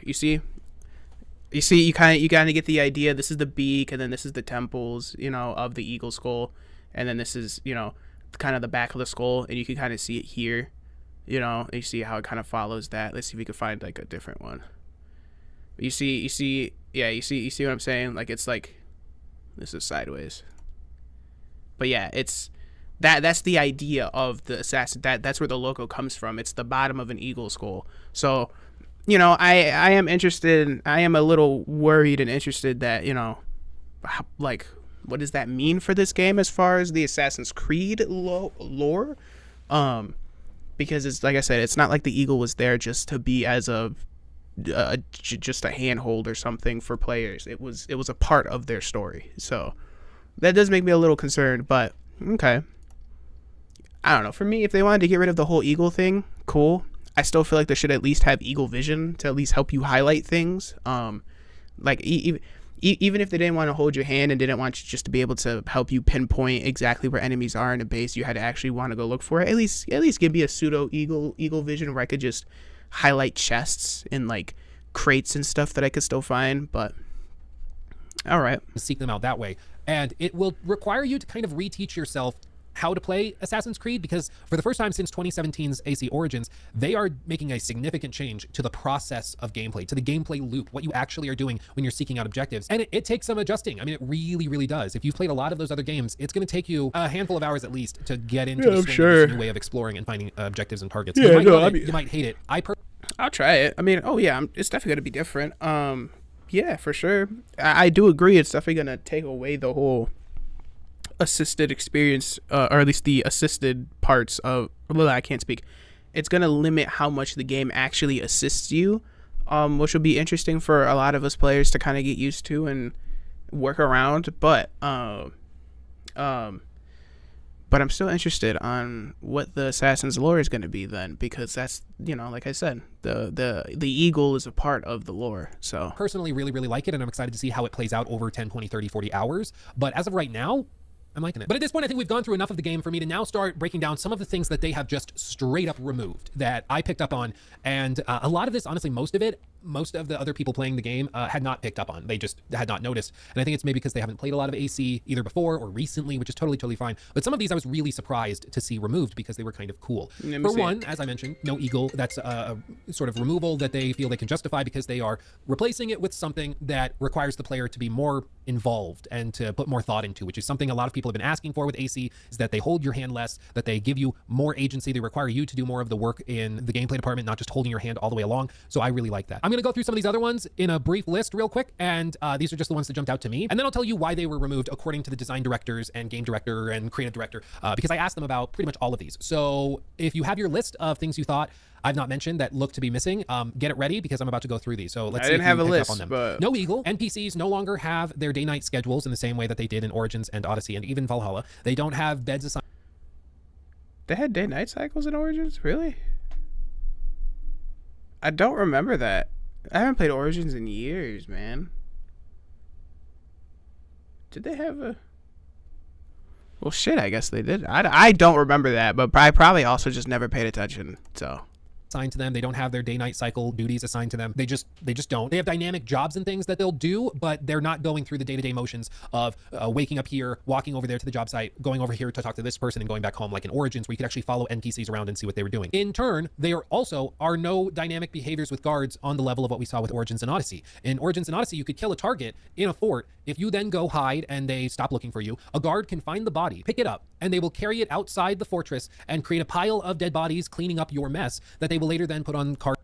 Yeah, no, that I did see that. That was pretty cool. That always made me feel like I was just a fucking madman. That's the whole reason why in a lot of my Assassin's Creeds, whenever I played them, I would deadass like make it a mission to absolutely assassinate every single person in a base that I was going for, because I wanted to see them slowly take out all of their enemies. Like I would always kill most of them and then leave one guy left so that he could be like, what the fuck? And then yeah, so that's okay. I didn't even think of that, honestly. Carts and wagons and carry away to be buried. That's just not a thing in AC Shadows. That's been totally cut out as well. Those dynamic behaviors and kind of cool, intelligent, emergent things that guards would do, it's just not here at all.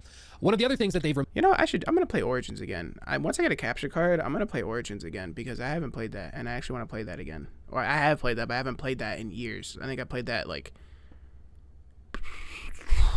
Dude, like 2020, I think, was when I played a lot of the Assassin's Creeds again. So it's definitely been a few years. Removed in following the same again. Vein as the schedules with NPCs. You can no longer cycle the day forward from day to night and night to day. If you are playing and it's new... Oh, I didn't even think of that either. Yeah, because you could do that. You could just sit down somewhere and then just chill and wait. In the game, sucks to suck. You got to wait till nighttime, whatever the cycle is, like 10 minutes or whatever, for it to cycle forward to nighttime. There's no button, there's no menu thing to toggle from day to night. I'll be honest, even though we had that option in Origins and Valhalla and like all the newer Assassin's Creeds, I never really used it all that much. I would literally just wait until it was nighttime or something, and then I'd be like, all right, let me go back and do this mission real quick. So, I mean, that's not really too much of a hit for me. I never really used it anyways. I never used the wait feature. Or night to day. You're stuck where you are. You have to play kind of in the moment. One of the other things that they've changed is that you cannot climb on everything anymore. As I mentioned and kind of alluded to earlier, Yasuke can't climb up certain objects and surfaces that Nawe can, and there's also plenty of surfaces that Nawe cannot climb up. She can't just run up a smooth stone wall anymore, magically Spider-Manning her way up. She has to use her grapple hook. There's things like that all over the game. Yeah. They've removed the ability to climb anything and everything. They've also removed torches. Torches were a big thing in AC. See, I like that they gave her the grappling hook though, because I would hate in some areas with that I would know, like in my head, I'd be like, I feel like I should be able to run up this anyways, but it wouldn't allow me to, just because it was too smooth, or even whatever little crevices that were in the wall, I guess, just weren't sufficient enough for you to stick your hand into or your foot into, so it just wouldn't let you climb it. I do like the fact that they gave her at least that grappling hook to, you know, zoom up that, you know. And I do like the fact they actually just give her an actual grappling hook herself rather than put benches on the ground that had a rope, like a pulley system with a rope that goes up, that scales up the side of a building with like a wooden crate on the other side that you would just like run up to the bench, grab it, cut it with a knife, and then the crate would come crashing down, and then you'd hold onto the rope, and then you'd go zipping up the side of the building that you can't normally climb on its own. I like that they actually just gave her a grappling hook to just throw up, and she can climb up whatever side of the building, whatever side of a building that she wanted to, you know. So I like that. Give her an actual tool rather than just being like, yeah, there's a bench here that has a pulley system, because it just totally makes sense. I think that does add to the more grounded realism aspect of this game for sure. The Origins, so it Odyssey, and sounds Valhalla, pretty good Valhalla, so far. you even used it to burn down like houses and to burn ships. There was notably the thing that you could do in Origins where you could pull out a bow and an arrow, light it in a brazier to turn the like arrow into a fire arrow, shoot it at a boat, burn the boat, and it could even sink, and you could do all sorts of cool things like that. That's just not here. They removed those kind of dynamic things, so no more dynamic fire stuff beyond blowing up barrels and big red jars and stuff. There's also no more hunting animals. You can't kill any of the animals that you find out in the world, even if there's a deer right next to you and you shoot at it. Oh, but that's kind of lame. I did like the hunting and stuff that you used to have to do in like Assassin's Creed 3 and Origins and stuff to go get materials. It's such a small thing, but that kind of sucks. I liked hunting. You just can't kill it. It kind of glitches like the Animus thing, and you just can't kill animals anymore. It's just gone. As I alluded to earlier, also, there's no more silly tone. It seems like this is much more serious. As a result, there's no more screaming of Malaka like we saw in Odyssey, and there's far fewer, if any, dream sequences that get really, really abstract and crazy. It seems, again, much more grounded. And again, I touched on the other one earlier. Supernatural stuff just in general has been cut out. And these are just a list of the things that immediately jumped out to me that are gone and have been cut out very, very intentionally from the AC franchise. Some of these I'm sure you're rejoicing with because a lot of people didn't like the Supernatural stuff. A lot of people didn't like, for example, like the sillier tone. That's totally fine. But I think a lot of you are probably going to be surprised to hear that they've removed some of the stuff like toggling from day to night, or the ability to climb on everything, or even something as simple as a torch, removing the ability to carry a torch. It's very surprising. Well, I asked the game directors about all of this because when I realized all of this stuff had been cut from the game, I was really weirded out. I was like, why are they removing so much? Like, it seems odd that they would just cut stuff, because that's also been a frustration with Ubisoft before, is that they'll remove stuff that really seemingly didn't need to be removed. So I asked the game designers why. Imagine that, like just asking them Just why. ask them why They did that instead of just getting upset about it immediately. And their answers were honestly pretty interesting. So I'll go through this list again, and I'll tell you what they told me. And from there, you can choose whether you agree or disagree or hate it or love it or whatever. But I do think it's interesting that they actually had very clear reasons for removing some of these things that made me think twice about being frustrated by it, and actually in some cases got me excited. So let's go through the list again, but I'll tell you why they got rid of these things and why they changed them. For the removal of the eagle, they wanted to make sure that players were responsible for finding targets, and that they didn't feel like they were just going through the motions, using the eagle basically as a watchdog's drone, finding objectives and playing that way. They want to make sure that the player is being resourceful and thinking about things and being rewarded for thinking about those things, which is why they removed this, and I quote, crutch from the game. And yes, one of the gameplay designers referred to this as a crutch, which I thought was kind of interesting because I frankly agree. I think that a crutch. I mean, yeah. I mean, I guess you could definitely see it as that, because the way it works is definitely super. What's the word I'm looking for? Yeah, I guess just crutch is the word. Yeah, it's super crutch. It's a super crutch feature for sure, that you could just set an eagle. Like, you don't really have to go and sneak into the base before you could see where all enemies are. You could just throw an eagle up in the air and then have him find all of them for you, and then you go from there. Like, I could see it. I could see it as being as a crutch for sure. But in my humble opinion, it is also a part of the Assassin's Creed lore and assassins, you know, like that's kind of their thing. They're super in tune with the eagles and stuff, and that's how they're able to use them to see inside bases without them having to, you know, actually go in, you know. And the same thing with Eagle Vision, you know, it's a part of the lore that's the whole point of what makes an assassin an assassin, is when they discover they have this ability mentally that they're able to kind of zone in, I guess, and be able to highlight certain enemies or certain objectives and stuff like that. That's supposed to be a part of their lore, and what makes an assassin is they have that eagle vision ability. So is it a crutch gameplay wise? Yes, it is also a part of the lore too. So hand in hand, it's a bit of a double-edged sword, but I can see what they're trying to go for. They're just trying to be a bit more realistic with it. the eagle made it so. That's why I keep saying they're definitely just trying to compete with Ghost of Tsushima, because Ghost of Tsushima, it had you be like this. Like, you didn't have Eagle Vision and Ghost of Tsushima where you could just highlight enemies. You would actually have to go in and see them first and then be able to go from there, you know. You spent more time just looking and tagging enemies instead of actually thinking through, wait, where would this guard be walking? What could I do to get them to go over there? You know, I actually love this removal, especially hearing them describe it. So this one, I'm all for. As for the removal of bodies, for example, from NPCs and those dynamic behaviors. You would still have to think about that. I mean, it's not like it's not like the Eagle or the Eagle Vision made it 100% a crutch where you deadass didn't have to think about nothing. I mean, it would only just highlight where enemies were, and then from there you would still have to see, okay, well, who's looking at that person?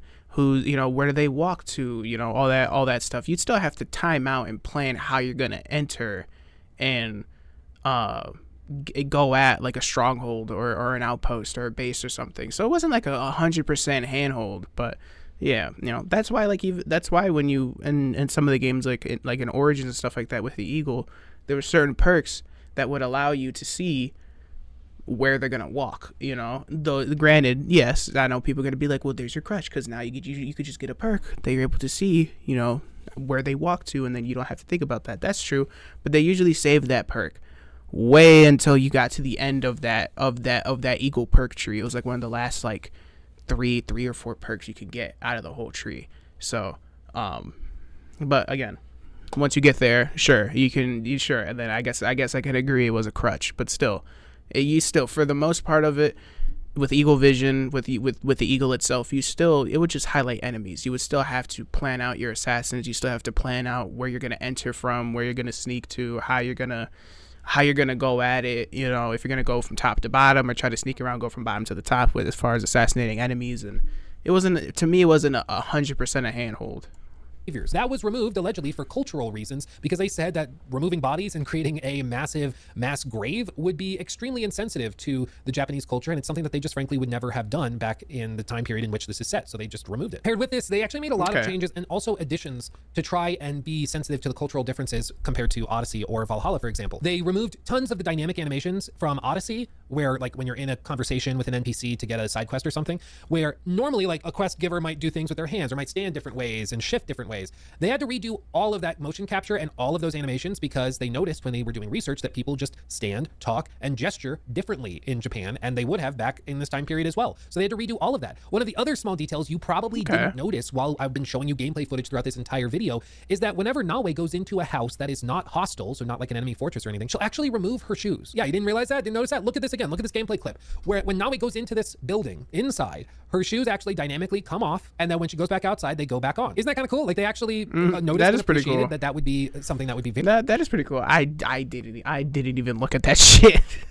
That's pretty cool. That's an interesting little detail. I mean, it is kind of funny that there's not like, she doesn't like stop for a second and then just like quickly kick them off. You don't see her like stop and just kick them off with her feet and then run in. They just kind of magically pop off and pop on, but it doesn't really matter. But it is still a pretty cool feature that, you know, and very, very authentic to the area that they're trying to represent, Japan, that they would make the character do something like that, even if it's not their home. They're just going in there to assassinate somebody. They still take off the shoes before they get in the house. I like that. very, very insulting if Naoe, who's supposed to be a local to this area, if she were to run around inside with her shoes on, that would be very, very insulting to whoever's home that was. And so they actually went to the trouble of having her shoes remove themselves dynamically. Of course, like they don't make her like sit down and take the shoes off and then walk. 10 feet, yeah, but it's not that pop off and on. But it's a really cool. It's not that important. Is it not? Like it is. I wouldn't have noticed that, but now that I pointed out to you, you won't be able to unsee it. So you're welcome. As for the removal of the ability to climb on everything, as if everything had. Now I'm just nervous for the Gooners, bro. They're gonna sit there and like take pictures of Naoe's feet. Cause you know there's gonna be niggas that are gonna be like that, bro.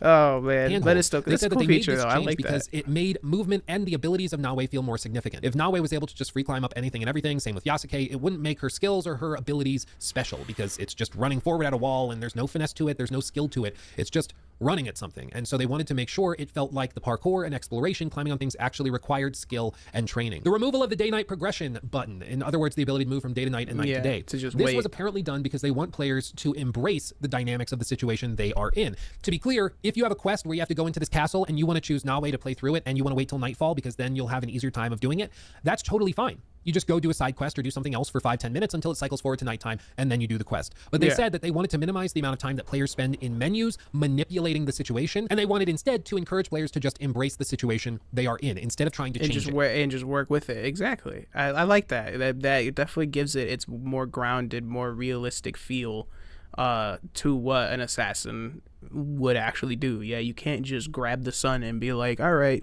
12 hours later, now we're at nighttime. And this follows with the weather, with the seasons. If there's a snowstorm, you figure out how to do the quest with a snowstorm. If there is a rainstorm, or if it's a perfectly sunny, clear day and it's 10 a.m., you either embrace the situation and try to do the mission as it is, or you go do something else and you try again when the situation fits better to what you want it to be. And I can appreciate and understand that thought process. That's kind of interesting, that they don't want you in menus trying to change the situation into something more favorable. They want you to just play the game and embrace that things are sometimes going to be ideal and other times they might not be ideal, but that's okay. As for no hunting, they said this was another cultural sensitivity. They chose instead to allow players to paint the animals that they find out in the world, and these paintings you can actually add onto your settlements as decorations. So it's a little tip for tat. They also said they wanted... I mean, that's cool, but I mean... You want me to believe Japanese people just don't hunt for food? They don't hunt for meat? They do. They do. But it's whatever. It's whatever. Players to not be bogged down by having to collect a ton of stuff that might be a little bit more immersion breaking. So just going and massacring dozens upon dozens of foxes so you can upgrade your settlement a little bit, that just didn't feel appropriate for the vibe that they were going for. So instead, they give you the ability to find those materials in things like castles, storerooms, and stuff. And then you go out in nature and you appreciate nature for what it is. Again, I can understand why they would do that. I can appreciate it. As for the removal of torches, these were removed because, I quote, "Everything in Japan is made of light wood and paper. If we gave players torches and the ability to burn things down, they would just burn down every castle the second they arrive. And that wouldn't make for a very fun game." And honestly, once I heard the gameplay director say this, I was like, you know what? Touche.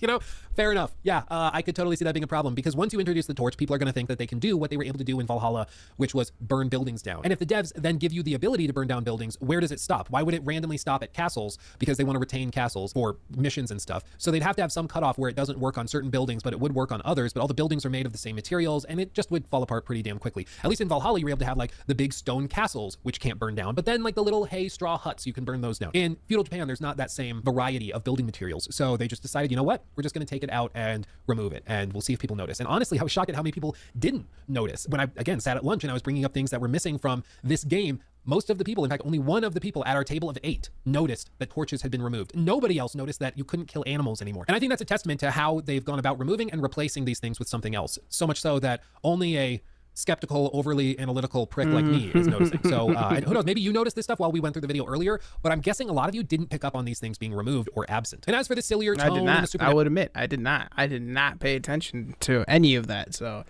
yeah, interesting. I'm definitely not upset with the things that they removed, because to be honest, it's not like it's anything drastic. The only crazy drastic thing that is different is the eagle system and eagle vision. That's it. But once they explain it, you can kind of get the idea that they're just trying to be a bit more realistic with it.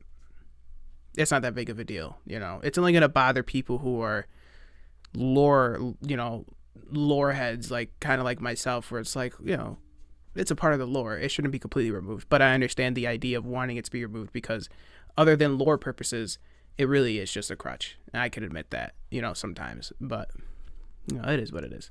Natural stuff being removed. I'm not mad at any of the things that they removed. It's not that big of a deal. Goes back to the core pillar that has informed all of the other decisions, which is that they want this to come off as a more grounded game, a more serious game, and a more realistic game with more dynamic. I do like this. This is a pretty cool, you know, this is a pretty cool feature that they did, this little slashing thing. I don't know what this is called yet, but I like this. This is pretty cool. Dynamics and simulation components. And honestly, fair enough. Fair enough. You know, if you're going for more grounded, I appreciate it. I just hope that you follow through on it. And that's always been a weird eccentricity of the AC franchise, especially in recent years, is that they're like, we want to be respectful of the source material. And so they make Assassin's Creed Odyssey, and then they have you fight like a Minotaur and a Medusa and Cyclops and stuff, and they just kind of forget about that grounded stuff, and they just fully embrace the fantasy. And in that case, I thought it was a fun game. Maybe not that grounded, but I thought it was a fun game. But in this case, if they're going for more grounded, more realistic, so long as they follow through all the way across, I'm a happy camper. I just don't want them to be like, this is serious and grounded. Also, over here is a mythical space dragon. Like, I want them to be consistent, and it seems like they are being consistent as much as they can be. But you know what time it is? It's time to talk about the Animus Hub. Let's touch on that. This has been, without a doubt, the most scandalous was part of Ubisoft's lineup for years. It's been rumored, it's been speculated upon, there's been leaks, there's been suggestions of all sorts of stuff. Some people were leaking saying that it was going to have a subscription model where they were going to launch AC Shadows with a $10 a month like subscription. Or some people were leaking saying that they That's what I was saying, that they wanted to charge you, $10, $15 to play Assassin's Creed for the, we were going to launch AC Shadows on a with a monthly $10 a month basis. subscription or something for additional cosmetics or gameplay affecting stuff and all this crazy stuff. I actually got to see it, and I'm going to show you some clips of it as well here. This is way less exciting than any of the leaks have suggested, and I think that's good, to be very, very clear. But I think it's a testament to why it was important for us to talk about those leaks or speculations, because I don't have evidence of this. Nobody said this to me. I want to be clear about that. But I am guessing that at one point the Animus Hub was being built to monetize the crap out of AC Shadows and the next era of AC games. I think at one point this had paid mini battle pass kind of things in it. I think they had an additional in-game store. They probably had a subscription model that they were working with and thinking about doing. And they basically got bullied out of it before they even revealed it because they realized how poorly that would be received. So what we have now is a kind of bland nothing burger. It's really interesting. Let me show you. In the Animus Hub, you see a list of memories. These memories are all of the current, I think they called them second phase Assassin's Creed games, but basically it's all the recent ones. And each of these second phase. I love how the Assassin's Creed franchise has gotten so large now where we're starting to talk about phase 1 Assassin's Creed, phase 2 Assassin's Creed. We're getting to a Marvel level of I'm not saying Marvel level of story and things like that, but it's just for how many of these things are. These can be selected from. Oh yeah. So anyways, like I was saying, sorry, I had to pick up the phone. So anyways, yeah, like I was saying, yeah, I like how large that we have so many Assassin's Creed games now, and that now we're using terms like phase 1 and phase 2. It's just giving me that Marvel feel of how many movies that they've released that they're like phase 1 Marvel, phase 2, phase 3, phase 4, I think that's pretty cool that this franchise has gotten so large. We're talking about phases and stuff, which is why I want to keep it going, because this franchise is fantastic. It's fantastic, dude. It's got so much lore. It's got so many games that stretch through so many different time periods. I would hate to see it crash and burn because of stupid shit in a game and them not trying to please the fans and just do shit that's just way too different. So, yeah, I think it's pretty cool. The Animus Hub and boot it into. So if you own Assassin's Creed Valhalla, you can boot into Assassin's Creed Valhalla after booting up Shadows. To be clear, the Animus Hub is built into the executable file for Shadows. When you boot up. Okay, so the Animus Hub just sounds like their version of the Call of Duty Hub, where you don't have Black Ops 6 or you don't have Warzone or Modern Warfare 3 or whatever. You would have a whole Call of Duty. You just have Call of Duty, and then you load up Call of Duty, and then if you own those games from the main Call of Duty hub, you can pick Modern Warfare 3, Black Ops 6, Warzone, all that. So up Shadows, the Animus Hub pops up. You select Shadows as the experience. But if you also own Valhalla, Odyssey, any Mirage, you can then toggle to that one, select it, and it'll boot up that game so that you can play it if you want to play that one for whatever reason. Right now, it doesn't really make sense to do that because why wouldn't you just launch that game to begin with? But I think what's pretty clear is that the vision is that in 5-6 years, when there's a bunch of other Assassin's Creed experiences, you can just boot up any of them, play Shadows for an hour, back out, then go in and play Invictus for an hour, and then back out, go back to Mirage maybe for an hour, and they want you to have that freedom to just toggle between all of them. In addition to this, they also have Memories, Projects, the Exchange, and the Vault. Each of these is pretty self-explanatory. The projects are what have been leaked and rumored as mini battle passes, but these are, to be very, very clear, completely free. There is no monetized component to the Animus Hub that was shown to us. If there is a monetized component, they have not told us, they've not shown us. How this works is that there are different projects or tasks to be completed. These are a series of missions or quests within the game that give you rewards in the same structure as a battle pass, as you can see below. Some of these giving you keys, which are this currency you can use within the exchange, as they show here. And the exchange is basically a collection of different items, materials, skins, cosmetics, stuff like that, that you can redeem with those keys you earn through projects. Then there's the Vault. You can unlock as part of projects different narrative things like, data files, descriptions of lore, or even videos and stuff. And all this builds into the package of the Animus Hub, which is to give you memories, which are the games, projects, which are mission content components that are within the games or within the memories. And then by completing the missions within the games, you gain currency you spend on rewards within the exchange that are just cosmetics and skins and stuff that are probably going to be available in the in-game store, which they will almost certainly have in Shadows, where you can buy skins and cosmetics and stuff if you want to play as a version of Yasuke who's walking around on fire or looks like a space alien. I'm sure they're going to have those skins. The Vault will also give you access to basically just narrative stuff if you don't have access to Google or